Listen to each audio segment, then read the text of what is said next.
Hello hello beginner అక్వారిస్టులు ఎలా ఉన్నారు అందరూ? మన దగ్గర ఆల్రెడీ ఒక ఎక్వేరియం ఉండగా చిన్న ఫిష్లు అంటే మనకు మామూలు ఇష్టం కాదు కదా. అందుకే అలా ఎక్సైట్మెంట్లో వెళ్ళి ఒక 10 లీటర్ల ట్యాంక్ చేయించాం. మెల్లిగా ఫిష్లన్నీ యాడ్ చేస్తూ ఫుల్ కేరింగ్తో ఓనర్లో వీలైపోయాయి. యూట్యూబ్లో కొన్ని వీడియోలు చూసాను, గూగుల్లో చదివేశాను. సో ఆబ్వియస్లీ ఒక బిగినర్ లెవెల్ కాన్ఫిడెన్స్ అయితే వచ్చింది మొత్తానికి. రెగ్యులర్గా 30% వాటర్ చేంజెస్ చేస్తూ ఉంటే సరిపోతుంది అనుకున్నాను, కానీ ఒకరోజు ట్యాంక్ చాలా డర్టీగా ఉందని మొత్తం క్లీన్ చేస్తే పని అయిపోద్ది అనుకో మొత్తం వాటర్ చేంజ్ చేసాను.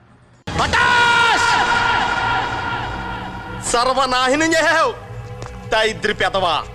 నెక్స్ట్ డే మార్నింగ్ లేచి చూసేసరికి 5 ఫిష్లన్నీ స్వర్గానికి వెళ్ళిపోయింది. ఆల్మోస్ట్ 1 మంత్ ప్రేమతో పెంచిన ఫిష్లన్నీ అలా ఒక్కసారి పోయేసరికి తెగ బాధ అనిపించేసింది. కానీ మనం ఎంత కొట్టినా చావని పావును కదా.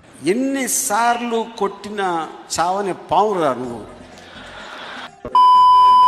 అందుకే ఈసారి మాత్రం ప్రాపర్గా కేర్ చేయడానికి ఇంకొక ట్యాంక్ చేస్తున్నా.